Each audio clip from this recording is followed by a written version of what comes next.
रात दिन अपनी किस्मत पे रोते रहे, हम तो जागे चैन से वो सोते रहे। रात दिन अपनी किस्मत पे रोते रहे, हम तो जागे चैन से वो सोते रहे। उन पे करके भरोसा हम यूं लुट गए, उन पे करके भरोसा हम यूं लुट गए। गम ही मिलते गए खुशियाँ जाती रही, उन पे करके भरोसा हम यूं लुट गए। गम ही मिलते गए खुशियाँ जाती रही, दर्द दिल का हम उनसे बता न सके।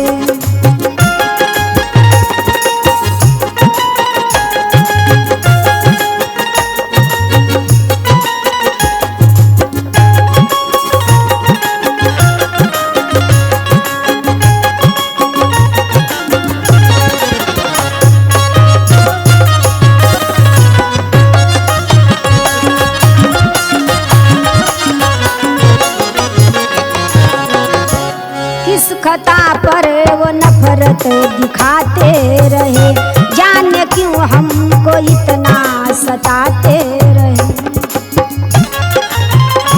किस खता पर वो नफरत दिखाते रहे, जाने क्यों हमको इतना सताते रहे।